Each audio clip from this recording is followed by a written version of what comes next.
Hi friends, welcome back to my channel.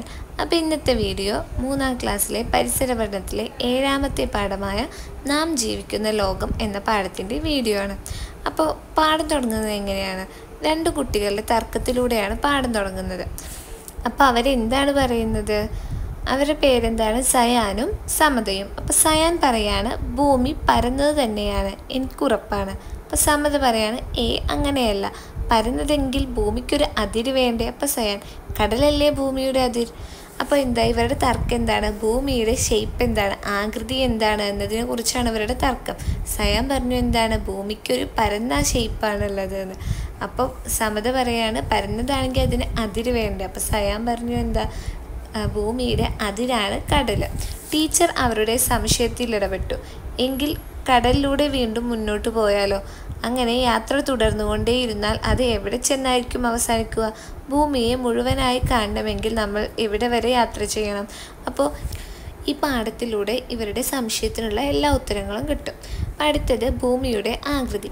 ബഹിരാകാശത്ത് നിന്നും എടുത്ത ഭൂമിയുടെ ചിത്രം നോക്കൂ. അപ്പോൾ അവിടെ ഒരു ചിത്രം കൊടുത്തിട്ടുണ്ട്. എന്തിൻ്റെ ചിത്രമാണിത്? ഭൂമിയുടെ ചിത്രമാണ്. ബഹിരാകാശത്ത് നിന്ന് എടുത്തിട്ടുള്ള ഭൂമിയുടെ ചിത്രം. ഈ ചിത്രത്തിൽ ഏത് ആകൃതിയിലാണ് നിങ്ങൾ ഭൂമിയെ കാണുന്നത്? ഭൂമിക്ക് എന്താണ്? ഒരു ഉരുണ്ട ഷേപ്പാണ്, അതായത് ഗോളാകൃതിയിലാണ് ഭൂമിയെ എന്താണ് നിങ്ങൾ കാണുന്നത്. ഇതെന്താണ്? ബഹിരാകാശത്ത് നിന്ന് എടുത്തിട്ടുള്ള ഭൂമിയുടെ ചിത്രമാണ്. ഒരു ഗോളാകൃതിയിലാണ് ഇതിനെ കാണുന്നത്. പക്ഷേ ഭൂമി പരന്നതായിട്ടാണല്ലോ നാം കാണുന്നത്. അപ്പോൾ അവിടെ ഒരു കുട്ടിയുടെ സംശയം പറയുന്നുണ്ട്, നമ്മൾ എന്താണ് ഭൂമിയെ പരന്നതായിട്ടല്ലേ കാണുന്നത്? ഒരു ചെറിയ ഭാഗം മാത്രം കണ്ടാൽ ഭൂമിയുടെ ആകൃതി തിരിച്ചറിയാൻ കഴിയുമോ? ഇല്ല. അപ്പോൾ ഭൂമിക്ക് എന്താണ്? ഗോളാകൃതിയാണെന്ന് പറഞ്ഞു. ഇനി ഭൂമിയിലുള്ള ഏതെങ്കിലും ഒരു ചെറിയൊരു ഭാഗം എടുത്ത് നോക്കുകയാണെങ്കിൽ നമുക്ക് ആ ഒരു ഭാഗത്തിൻ്റെ ഷേപ്പിൽ നിന്ന്, ആകൃതിയിൽ നിന്ന് ഭൂമിയുടെ ആകൃതി തിരിച്ചറിയാൻ പറ്റുമോ? ഇല്ല. അപ്പോൾ നമ്മൾ അത് ഇപ്പം ഇല്ല എന്ന് പറഞ്ഞു. ഇനി ഇല്ല എന്നുള്ള ഉത്തരം ശരിയാണോ എന്ന് നോക്കാൻ നമ്മളൊരു ചെറിയൊരു പരീക്ഷണം ചെയ്യുന്നുണ്ട്. അതിൻ്റെ ചിത്രമാണ് ഇവിടെ കൊടുത്തിട്ടുള്ള. പരീക്ഷണം അല്ലെങ്കിൽ പ്രവർത്തനം ചെയ്യുന്നതിന് വേണ്ടിയിട്ട് എന്താണ്, ഒരു പ്ലാസ്റ്റിക് പന്താണ് എടുക്കുന്നത്. ഒരു പ്ലാസ്റ്റിക് പന്തെടുത്ത് അതിൽ ഒരു ചതുരം അടയാളപ്പെടുത്തുക. ആ ഭാഗം മുറിച്ചെടുക്കുക. അപ്പോൾ എന്താണ്, ഒരു പ്ലാസ്റ്റിക് പന്തെടുത്തു, എന്നിട്ട് അതിൻ്റെ മുകളിൽ ഒരു ചെറിയൊരു ചതുരം അടയാളപ്പെടുത്തി അത് മുറിച്ചെടുത്തു. അപ്പോൾ ഇവിടെ എന്താ ചെയ്യുന്നതെന്ന് വെച്ചാൽ ആ പ്ലാസ്റ്റിക് പന്തിന് എന്താണ്, ഭൂമിയായിട്ടാണ് സങ്കല്പിക്കുന്നത്. ഈ ചതുരം അടയാളപ്പെടുത്തിയിട്ടുണ്ടെന്ന് പറഞ്ഞാൽ ആ ചതുരത്തിന് എന്താണ്, ഭൂമിയിലെ ഏതെങ്കിലും ഒരു പ്രദേശം, അതിനെയാണ് സൂചിപ്പിക്കുന്നത്. മുറിച്ചെടുത്ത ഭാഗം ഉരുണ്ടതോ പരന്നതോ? എന്താണ്, പരന്നതാണ് അല്ലേ. അതായത് ഉരുണ്ട ഒരു വസ്തുവിൽ നിന്ന് ഒരു ഭാഗം മുറിച്ചെടുത്തപ്പോൾ നമുക്ക് മുറിച്ച് എടുത്ത ആ ഒരു ഭാഗത്തിൻ്റെ ആകൃതി എന്തായി? പരന്നതായി. പന്ത് ഭൂമിയും ചതുരം നമ്മുടെ പ്രദേശവുമാണെങ്കിൽ ഭൂമിയുടെ ഗോളാകൃതി കാഴ്ചയിൽ നമുക്ക് അനുഭവപ്പെടാത്തതിൻ്റെ കാരണം എന്തെന്ന് പറയാമോ? അപ്പോൾ എന്താണ്, വലിയ ഭൂമിയുടെ ചെറിയൊരു ഭാഗമാണ് നമ്മുടെ പ്രദേശം. അതായത് ഇപ്പോൾ ഭൂമി ഉരുണ്ടിട്ടാണെങ്കിലും നമുക്ക് അനുഭവപ്പെടുന്നത് ചതുരത്തിലാണ്. അതിനുള്ള കാരണം നമ്മൾ ഭൂമിയുടെ എന്താണ്, ചെറിയൊരു ഭാഗം മാത്രം, അതായത് ഒരു പ്രദേശം എന്ന് പറഞ്ഞാൽ ഭൂമിയുടെ ചെറിയൊരു ഭാഗമാണ്. ആ ഒരു ഭാഗം മാത്രമാണ് കാണുന്നത്. അതുകൊണ്ടാണ് ആ ഒരു പ്രദേശം എന്താണ്, ചതുരാകൃതിയിൽ നമുക്ക് കാണുന്നത്.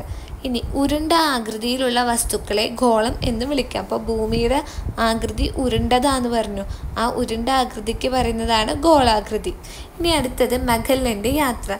ഭൂമി ഉരുണ്ടതാണെന്ന് ചില കപ്പൽ യാത്രക്കാർ വളരെ മുമ്പേ മനസ്സിലാക്കിയിരുന്നു. അവരിൽ ആദ്യത്തെ ആളാണ് ഫെർഡിനൻഡ് മെഗല്ലൻ. മെഗല്ലനും കൂട്ടരും ഒരു പായ്ക്കപ്പലിൽ യാത്ര തുടങ്ങി.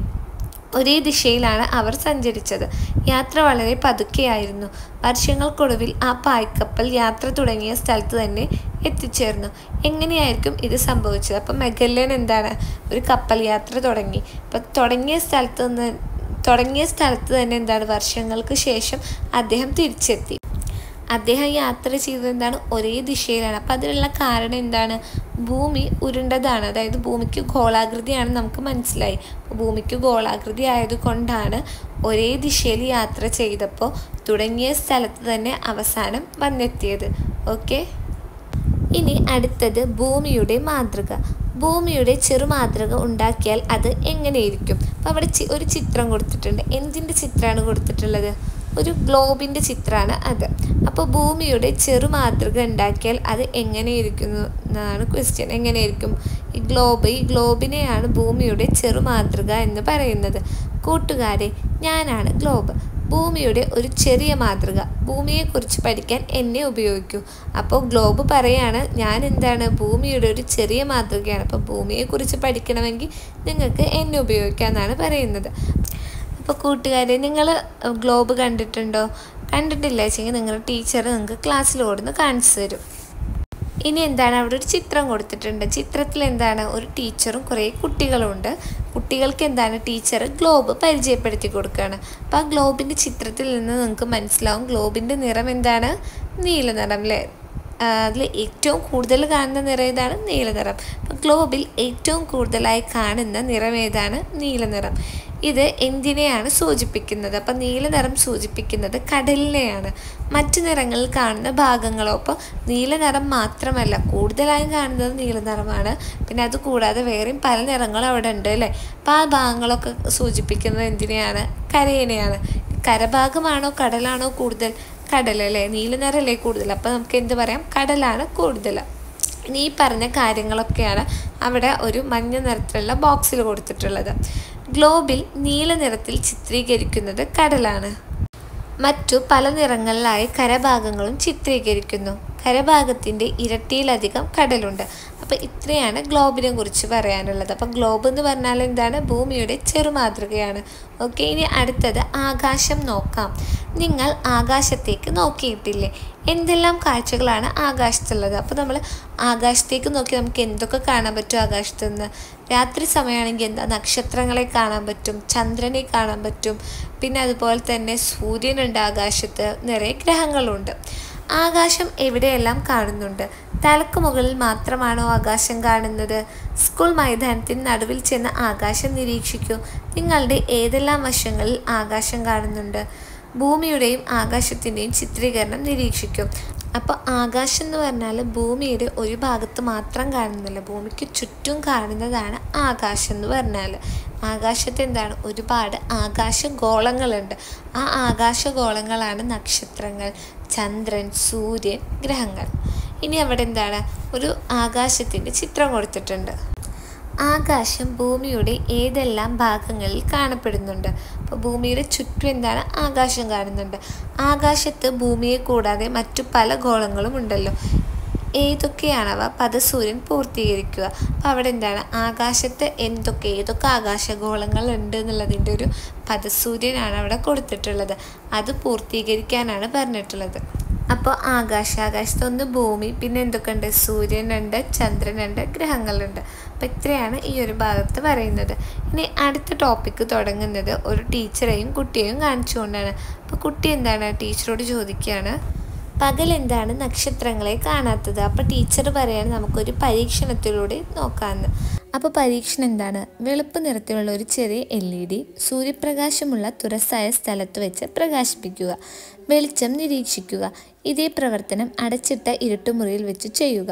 അപ്പോൾ പരീക്ഷണം എന്താണ്, ഒരു LED എടുക്കുക, എന്നിട്ട് സൂര്യപ്രകാശമുള്ള തുറസായ സ്ഥലത്ത് വെച്ചിട്ട് അത് കത്തിച്ചു നോക്കുക. എന്നിട്ട് അതേ LEDനെ തന്നെ എന്താണ്, ഒരു ഇരുട്ടുള്ള മുറിയിൽ വെച്ചിട്ടും കത്തിച്ചു നോക്കുക. അപ്പോൾ വ്യത്യാസം എന്താണ്, തുറസായ സ്ഥലത്ത് വെച്ചിട്ട് LED കത്തിക്കുമ്പോൾ എന്താണ്, പ്രകാശം കുറവായിരിക്കും, തീരെ ഉണ്ടാവില്ല. എന്നാൽ ഇരുട്ട് മുറിയിൽ വെച്ചിട്ടാണെങ്കിൽ എന്താണ്, നന്നായിട്ട് ആ LED ബൾബ് കത്തും. അപ്പോൾ പകൽ LED പ്രകാശം കുറവായിരിക്കും, രാത്രി എന്താണ്, LED നന്നായി പ്രകാശിക്കുന്നു. തുറസായ സ്ഥലത്ത് LED പ്രകാശിക്കുന്നത് കാണാൻ പ്രയാസമല്ലേ? കാരണം എന്തായിരിക്കും? ഇപ്പോൾ തുറസായ സ്ഥലത്ത് എന്താണ്, LED പ്രകാശിക്കുന്നത് കാണാൻ നമുക്ക് പ്രയാസമാണ്. കാരണം എന്താണെന്ന് വെച്ചാൽ പകൽ സമയത്ത്, അതായത് തുറസായ സമയത്ത് എന്താണ്, നല്ല പ്രകാശം, സൂര്യൻ്റെ പ്രകാശം ഉണ്ടായിരിക്കും. അതാണ് അതിനുള്ള കാരണം. സൂര്യനും ഒരു നക്ഷത്രമാണ്, ഭൂമിയോട് ഏറ്റവും അടുത്തുള്ള നക്ഷത്രം. അപ്പോൾ സൂര്യൻ എന്ന് പറഞ്ഞാൽ നമ്മൾ ആകാശത്ത് കാണുന്ന സൂര്യൻ എന്താണ്, ഒരു നക്ഷത്രമാണ്. നമ്മുടെ ഭൂമിയോട് ഏറ്റവും അടുത്ത് സ്ഥിതി ചെയ്യുന്ന നക്ഷത്രമാണ് സൂര്യൻ. അപ്പോൾ ഇതിൽ നിന്ന് നിങ്ങൾക്ക് മനസ്സിലായിട്ടുണ്ടാവും പകൽ സമയത്ത് എന്താണ് നക്ഷത്രങ്ങളെ കാണാത്തതെന്ന്. പകൽ സമയത്ത് എന്താണ്, സൂര്യൻ്റെ പ്രകാശം കൊണ്ടാണ് നക്ഷത്രങ്ങളെ കാണാൻ സാധിക്കാത്തത്. ഓക്കെ, ഇനി നെക്സ്റ്റ് ടോപ്പിക്ക് സൂര്യൻ. സൂര്യനിൽ നിന്നുള്ള പ്രകാശമാണല്ലോ ഭൂമിയിൽ ലഭിക്കുന്നത്. ഉദിക്കുകയും അസ്തമിക്കുകയും ചെയ്യുന്ന സമയങ്ങളിൽ സൂര്യനെ നിങ്ങൾ കണ്ടിട്ടില്ലേ? ഏത് ആകൃതിയിലാണ് സൂര്യനെ കാണാറുള്ളത്? ഗോളാകൃതിയിൽ അല്ലേ? ഭൂമിയെ അപേക്ഷിച്ച് സൂര്യൻ വളരെ വലിയ ഗോളമാണ്.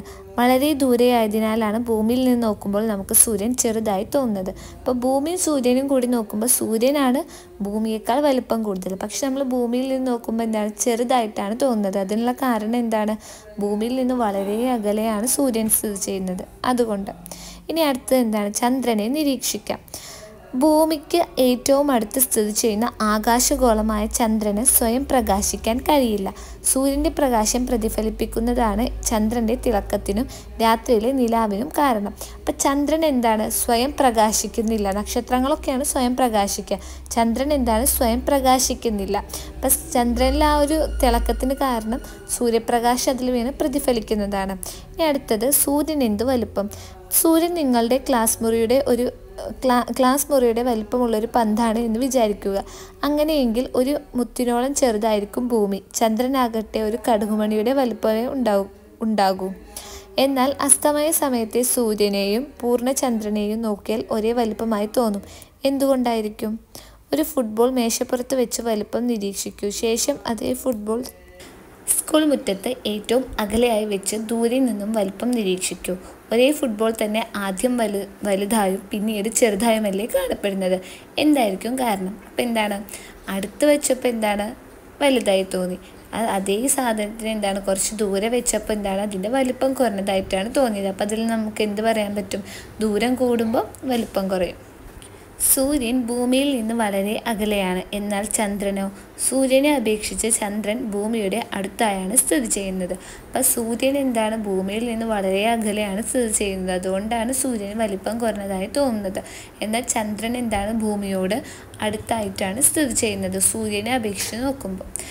അടുത്തത്, പകലും രാത്രിയും. അമേരിക്കയിലുള്ള അച്ഛനോട് സമത സംസാരിക്കുന്നത് ശ്രദ്ധിക്കൂ. എങ്കിൽ ശരി അച്ഛ, എനിക്ക് ഉറക്കം വരുന്നു, ഗുഡ് നൈറ്റ്. അപ്പം അച്ഛൻ പറയാണ്, ശരി മോളെ, ഞാൻ രാവിലെ ഓഫീസിൽ എത്തിയതേ ഉള്ളൂ. അപ്പോൾ ഇവിടെ എന്താണ്, സമത പറയുന്നത് ഗുഡ് നൈറ്റ് എന്നാണ്. അതായത് ഇവിടെ രാത്രിയാണ്. സമതയുടെ അവിടെ എന്താണ്, രാത്രിയാണ്. സമതയുടെ അച്ഛൻ എവിടെയാണ്, അമേരിക്കയിലാണ്. അച്ഛൻ എന്താണ്, ഇപ്പോൾ പകലാണ്, ഡ്യൂട്ടിയിലാണ്. നമുക്ക് രാത്രിയായിരിക്കുമ്പോൾ അമേരിക്കയിൽ പകലാകുന്നത് എന്തുകൊണ്ടായിരിക്കും? അപ്പോൾ എന്തുകൊണ്ടായിരിക്കും നമ്മുടെ അവിടെ പകലാകുമ്പോൾ അമേരിക്കയിൽ രാത്രിയാവുന്നത്? ഉള്ള കാരണം എന്താണ്, ഭൂമി കറങ്ങിക്കൊണ്ടിരിക്കുകയാണ്. സൂര്യൻ കറങ്ങുന്നില്ല, ഭൂമി എന്താണ്, കറങ്ങിക്കൊണ്ടിരിക്കുകയാണ്. അങ്ങനെ ഭൂമി കറങ്ങി കറങ്ങി സൂര്യന് അഭിമുഖമായി വരുമ്പോൾ ആ ഭൂമിയുടെ ഏത് ഭാഗമാണ് സൂര്യന് അഭിമുഖമായി വരുന്നത്, ആ ഭാഗം എന്താണ്, പകലും അതിൻ്റെ ഭൂമിയുടെ മറുവശം രാത്രിയുമായിട്ടാണ് അനുഭവപ്പെടുന്നത്. അപ്പോൾ അതുകൊണ്ടാണ് പകലും രാത്രിയും മാറി മാറി അനുഭവപ്പെടുന്നത്. ഇനി അത് നമ്മൾ എന്താണ്, ഒരു പരീക്ഷണത്തിലൂടെ ചെയ്തു നോക്കുകയാണ്. അപ്പോൾ അതാണ് ഇനി അവിടെ കൊടുത്തിട്ടുള്ളത്. ക്ലാസ് മുറിയുടെ വാതിലും ജനലുകളും അടക്കുക. ഇപ്പോൾ മുറിക്കുള്ളിൽ ഇരുട്ടായല്ലോ. പരീക്ഷണത്തിനായി ഒരു എമർജൻസി ലൈറ്റ് ഉപയോഗിക്കാം. അപ്പോൾ ടെക്സ്റ്റ് ബുക്കിൽ ഒരു ചിത്രം കൊടുത്തിട്ടുണ്ട്. ഒരു ടീച്ചറും കുട്ടികളും കൂടിയിട്ട് എന്താണ്, ഒരു ഗ്ലോബ് എടുത്ത് അതിലേക്ക് എന്താണ്, ലൈറ്റ് അടിക്കുന്നത്. അപ്പോൾ പരീക്ഷണത്തിനായിട്ട് എന്താണ്, ലൈറ്റ് ഉപയോഗിച്ചിട്ടുണ്ട്. ആ എമർജൻസി ലൈറ്റിന് എന്താണ്, സൂര്യനായിട്ടാണ് സങ്കല്പിക്കുന്നത്. ഇനി ഗ്ലോബിൽ അമേരിക്ക ഉൾപ്പെടുന്ന ഭാഗത്ത് വെളിച്ചം വരത്തക്ക വിധം എമർജൻസി ലൈറ്റ് തെളിയിച്ചു നോക്കും. അപ്പോൾ എന്താ ചെയ്യുന്നത്, ആ ഗ്ലോബിൽ അമേരിക്കയുടെ ഭാഗത്തേക്ക് എന്താണ്, ലൈറ്റ് അടിക്കുകയാണ്. ഇന്ത്യ ഉൾപ്പെടുന്ന ഭാഗത്ത് വെളിച്ചം വീഴുന്നുണ്ടോ? അപ്പോൾ അമേരിക്കയുടെ ഭാഗത്തേക്ക് വെളിച്ചം അടിച്ചപ്പോൾ ഗ്ലോബിൽ ഇന്ത്യയുടെ ഭാഗത്തേക്ക് ആ വെളിച്ചം എത്തുന്നുണ്ടോ? ഇല്ല. എന്താണ് ഇതിന് കാരണം? അമേരിക്കയുള്ള ഭാഗത്തിൻ്റെ ഓപ്പോസിറ്റ് സൈഡിലാണ് ഇന്ത്യ ഉള്ളത്. അപ്പോൾ അതുകൊണ്ടാണ് അവിടേക്ക് എന്താണ്, പ്രകാശം വീഴാത്തത്. ഗ്ലോബ് മേശപ്പുറത്ത് വെച്ച് ക്ലോക്കിൻ്റെ ചലനദിശയ്ക്ക് എതിരായി ഗ്ലോബ് സാവധാനം തിരിച്ച് ഇന്ത്യ ഉൾപ്പെടുന്ന ഭാഗം ലൈറ്റിന് നേരെ കൊണ്ടുവരൂ. ഇപ്പോഴോ?